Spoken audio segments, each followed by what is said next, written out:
Watch this.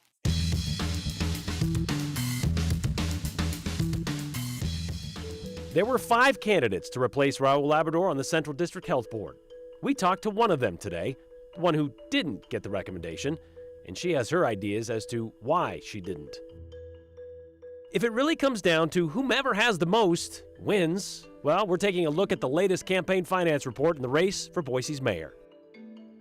A story about dangerous chemicals in virtually everything we own and use brought up a lot of questions. A recent study found them in southern Idaho, and you wanted to know what that might mean for you. We're going to try to answer them. Well, it's not supposed to be a transactional exchange, but it can be interesting to see how much money candidates are pulling in to win an election and how they're spending that money. It gives us a little look into possible tactics. Chief Political Reporter Joe Paris takes a look at both, and he brings us both those numbers, I should say, campaigns financing and also how some of this money is being spent. Yes, and we'll also in a minute, Brian, we're going to get to how voters in Ada County can look at their ballot right now if they want to get a sneak preview. But let's head back to the Boise mayoral race. Campaign finance reports filed this week. They're recapping September, and they're providing new insights into the fundraising operations of the 2 major candidates vying to be Boise's next mayor.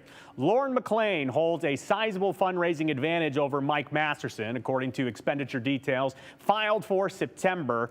McLean raised over $60,000 from individual donors last month, and that's compared to $42,000 for Mike Masterson.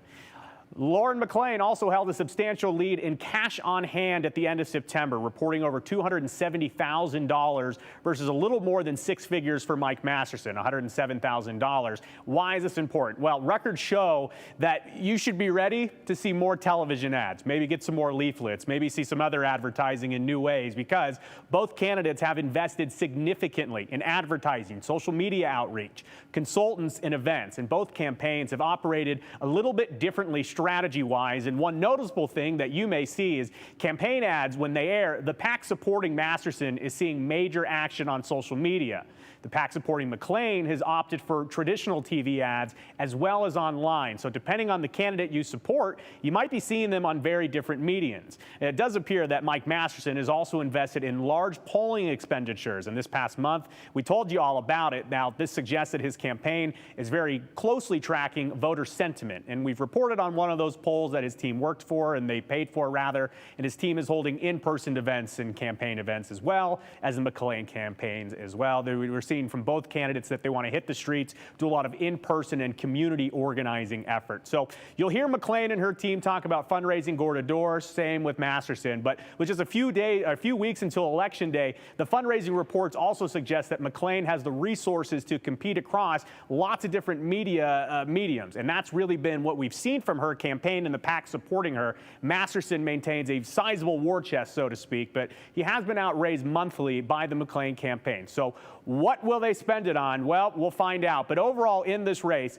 McLean has raised $365,238. Masterson, a little less than $240,000. Grand total from people from around the country and from mostly here in the Treasure Valley, over $600,000 contributed to this race. This is very unique for a Boise mayoral race. And I spoke to some undecided voters this week about the race, and they're interested to see if the temperature of the race gets turned up. So we will see. There is certainly plenty of money to make that happen. But I also want to tell you, Election Day is coming up on November 7th. The Secretary of State, they have a reminder for you. I want to take a look at this video. They put this out on the Secretary of State's Twitter page. As you can see, major deadlines are coming up. So get that voter registration in, and you can register to vote. The last day to pre-register to vote online is tomorrow, Friday the 13th, and you can go register to vote at voteidaho.gov. So depending on where you live, though, you will see different races on your ballot. In Ada County, for example,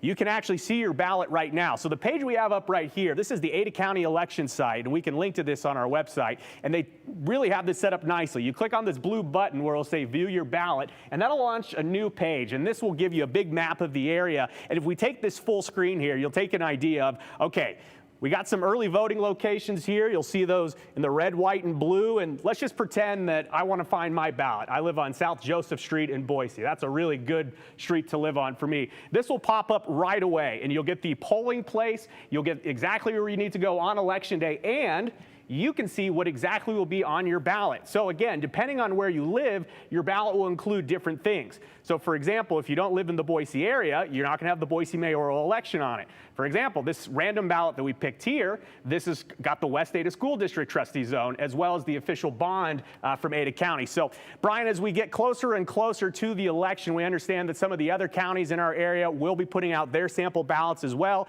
Canyon County tells me earlier today, Brian, that they're going to have theirs out hopefully early next week, and that way voters can see what's on the ballot and then study up a little bit more. And don't take that information for granted, because I just checked on mine yesterday and my polling place has changed. So it's a little different than it was last election cycle. So pay attention to that.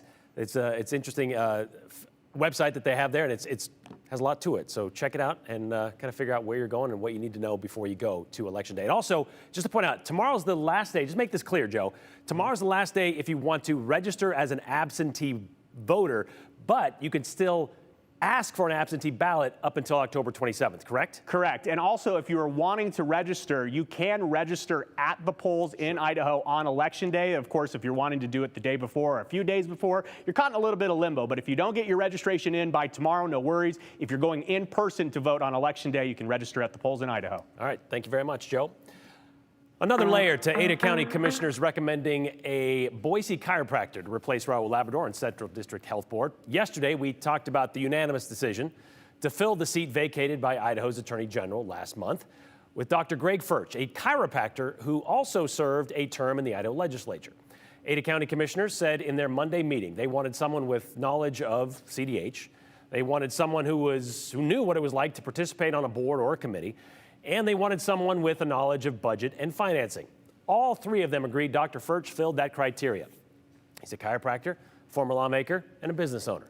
But one of the other 5 candidates who interviewed for the job also feels like the selection of Furch fulfilled another possible element, a political one. Terry Ahrens is a nurse practitioner who has done some volunteer work with CDH in the past. Recently, she began working part-time, so that opened up some more of her free time to dedicate to public health. She told us today during the selection process she only spoke with one of the Ada County commissioners. That'd be Tom Daly. And she felt the interview went pretty well, but she wasn't really surprised when they offered the gig to Greg Furch. Not so much, I guess. You know, I felt a little bit like it was a political decision, and I would prefer that politics did not play a role in public health. Why do you feel like that? Why do you feel like it was a political decision? Perhaps because I'm not a registered Republican. You know, some of the social media posts that were read last night by Dr. Furch, those concern me a little bit.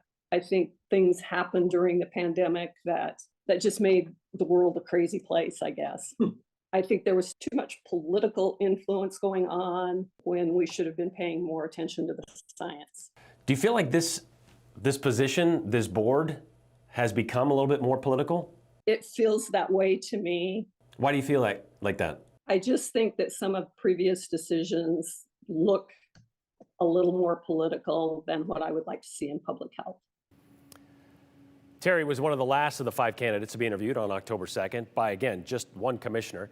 She told us she felt the decision was already made by that point. According to a spokesperson for Ada County and the commissioners, all 3 commissioners did speak to Greg Furch. We tried to ask them about their decision, about whether this was a political one, but we were told they were not available today to speak on camera. And our email to Dr. Furch went unanswered. Furch's selection is just a recommendation at this point. He still has to be approved by the county commissioners from Boise, Valley, and Elmore counties, and if approved, he will finish out Labrador's term through June of 2025.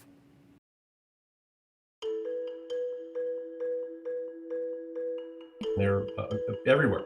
Yeah, those pesky PFAS chemicals aren't just in nonstick pots and pans. They could be in what you're wearing or eating. So what does that mean? We're going to answer some of your questions after the break.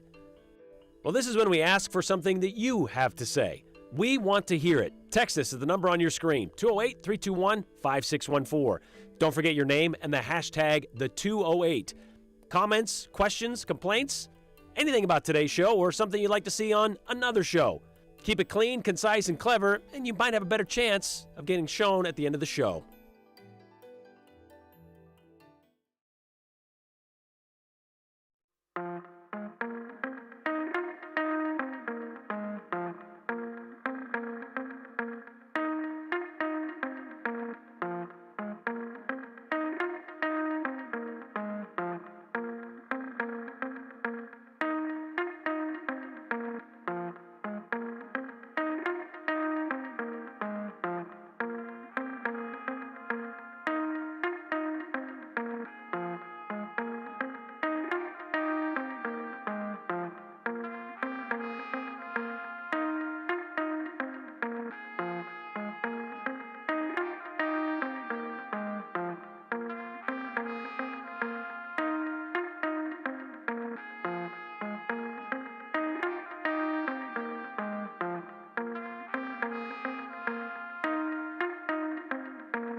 things going on around the 208. Want to know what those might be? Well, there was a dangerous gas line explosion this morning. A suspect found dead yesterday at a vigil to honor family and friends back in Israel. That happened last night. Here's Abby Davis with the 411.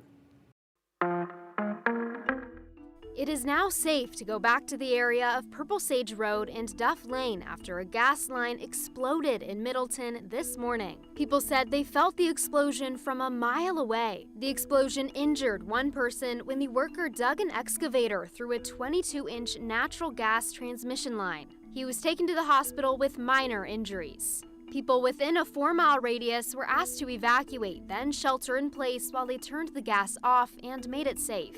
The Canyon County Sheriff's Office said all evacuations and shelter-in-place orders were lifted at 2:10 this afternoon. The person of interest in a potential homicide in Ontario was found dead. The Malheur County District Attorney says just after 7 last night, a SWAT team searched the area where they believed 31-year-old Connor Fry might be. That's when they found his body. The District Attorney's office says he appeared to have died from a self-inflicted gunshot. Police were looking for Fry after 24-year-old Daniela Perez, who was reported missing on Tuesday, was found dead in her car. We still don't know how she died. We are here united in grief and upset and in anger. The Israeli military is stepping up its attacks against Hamas in the Gaza Strip in response to the Palestinian militant group's massive terror attack.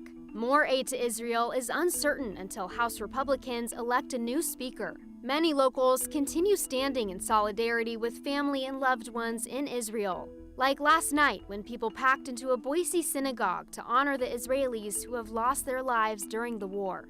We can sometimes feel helpless, knowing that there's so much horror going on so far away, and we just want to be together and to hold each other in community. During the vigil, Rabbi Daniel Fink also asked people to say the names of people they know in Israel.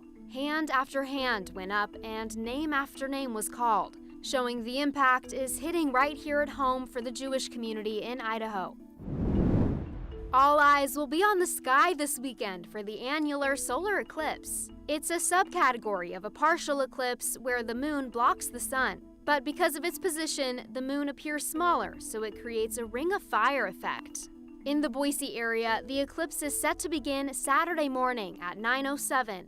Maximum viewing will be at 10:24. If you want to see it, make sure you wear special solar viewing glasses to protect your eyes. Boise State University is holding a viewing event where people can buy glasses for $5. If you want to buy glasses from somewhere else, just make sure they come from a company approved by the American Astronomical Society. A list of the approved companies is on your screen now. Not all solar viewing glasses are created equal, so it's important to make sure you get yours from the right place. That's the 411 on the 208. I'm Abby Davis. All right, so what's your 411? Tell us. Or you can tell us anything, really. Just text it to us. That number is on your screen. 208-321-5614. Use your name and the hashtag the 208. That way we know who it's from, and that way we can share it at the end of the show.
We live in such a beautiful place, don't we? And that was some pictures of the first snow seen on some of our local mountains. And I know it's not what everyone wants to see, the first snow already, but check it out. We're even at the higher elevations towards Bogus Basin. We're not seeing that snow stick around just yet. So it's not something that is going to be, we'll see a lot more of in the next week or so, not expecting too much precipitation. And we have some cooler conditions. The highs today have been in the 60s in valley locations so far, in the 50s in the mountains. So certainly cooler than what we have seen over the past few days. But the good news is we are on a little bit of a warming trend. Bad news is we have another chilly morning to kick off more of that warming trend tomorrow. So you can see we're getting a little bit closer to the frost marker over in Magic Valley spots. Certainly in the mountains, it's been already be past that frost marker. And as we look at the valley locations, again, we're getting a little bit closer to those chilly temperatures, a little bit closer to the frost, but not quite yet.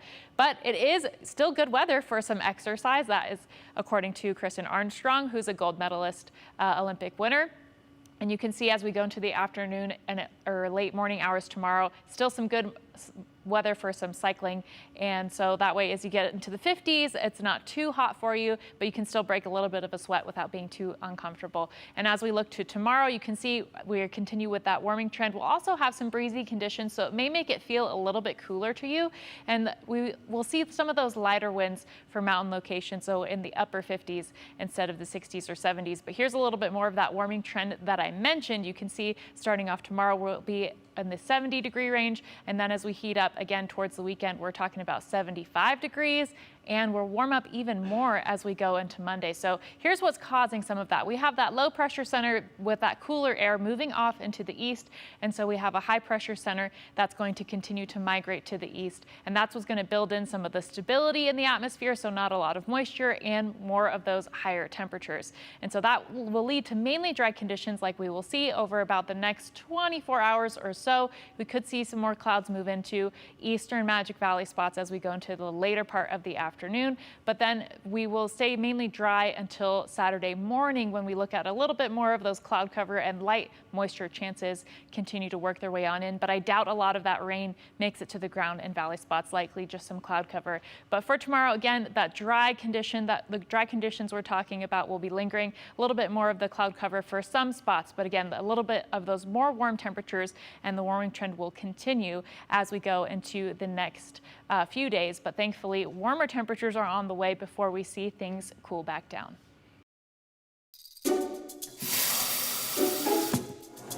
PFAS, per- and polyfluoroalkyl substances, are a family of man-made chemicals. They're also known as forever chemicals because they stay in the environment for thousands of years, and studies show they can cause health problems in people and animals. While PFAS are usually found in nonstick items and things that are stain, water, and fire resistant, scientists say They're everywhere. They're basically in everything we use, wear, and eat. The CDC says they're in things like shampoo, dental floss, makeup, microwave popcorn bags, pizza boxes, just to name a few. Everywhere we look, there's PFAS in rivers, drinking water, surface waters, groundwater. The USGS says more than 12,000 types of these chemicals exist, but current testing can only find about 30 of them. Because there are so many and they're in a variety of products, understanding PFAS's potential health risks to people is difficult. But the EPA says studies show links between exposure to PFAS and health problems like reproductive issues, developmental delays in kids, cancer, weaker immune systems, and interference with hormones. There's a lot of information in that story that Sophia did earlier this week, which led to a lot of questions, a lot of scary words used in that as well. So we got a lot of questions from people about the discovery of PFAS in the Boise River. Now, just to be clear, it wasn't significant. Is that correct? Did I understand that correctly? So there were different concentrations in different places in the Boise River. It was a little bit on the...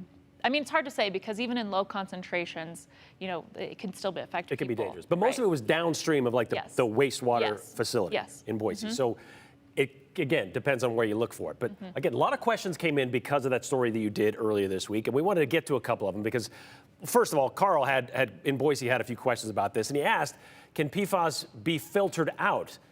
It's also in bottled water, and that often comes from municipal taps. So that's a good question. What is the answer to this one, Sophia? So I think it's interesting that there's 12,000 types of these chemicals, right? And we can test for 30 of them. So for the 30 that we can test with, yes, we can see that they can be filtered out. But it really, the effectiveness of that filtering depends on what kind of filter you're using. So the one in your fridge is not as effective as a freestanding filter system or a reverse osmosis system. So it just really depends on what you're using. And yes, even if you use some bottled water, let's just say that the water goes into the bottle without the PFAS, because it's plastic, it can still leach the PFAS back into the bottle. And that's significant, yeah. And that leads to this question from Jill, who asked, I see large stacks of bottled water just sitting outside stores in the sun all day. Is this dangerous? I mean, I would hesitate to say dangerous, but just like with any environmental toxin, you want to limit your exposure wherever you can, right? So these chemicals are termed as chemicals that can bioaccumulate, which means they build up in your body and you can actually pass them down to the next generation. So it just depends on, how much you want to limit what your risk factors are. If you're not having contact with PFAS in other places, and maybe, that's okay to have water that's been bottled and sitting out in the sun. But in general, if you want to limit, then maybe skip that. Yeah, because again, the heat causes that to happen a little more rapidly. Okay, so this one kind of related to the first question from Marty and Eagle.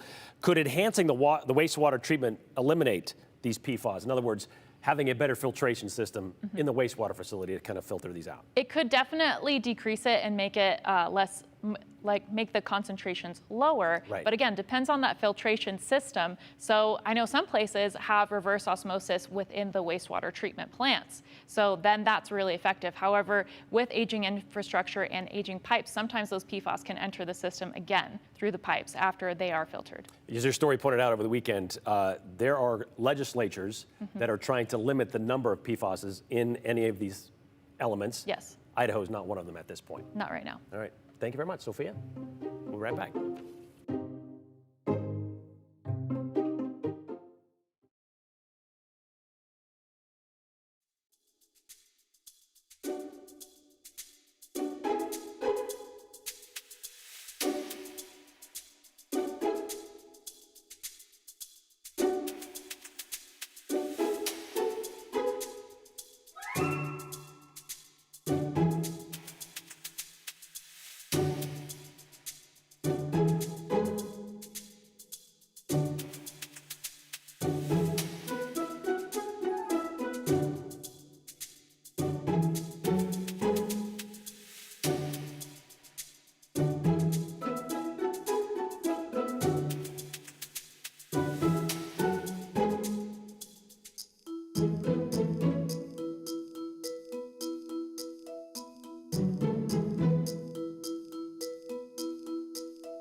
All right, just a couple of comments today about the Central District Health Board and the naming of Dr. Greg Furch to replace Raul Labrador. Like this one, the selection for the Board of Health is absolutely political. County commissioners have made every decision political. Sad, says Jack in Boise. This one from Pam in Boise. Why does Ada County get to interview all of the candidates for the health position? Shouldn't the other counties be involved with the selection process? Well, this is an Ada County position, so it starts there. But the other counties do indeed get a chance, if they so choose, to interview Dr. Greg Furch. They did it with Dr. Ryan Cole in Elmore County. They could do it here too. We'll see you tomorrow.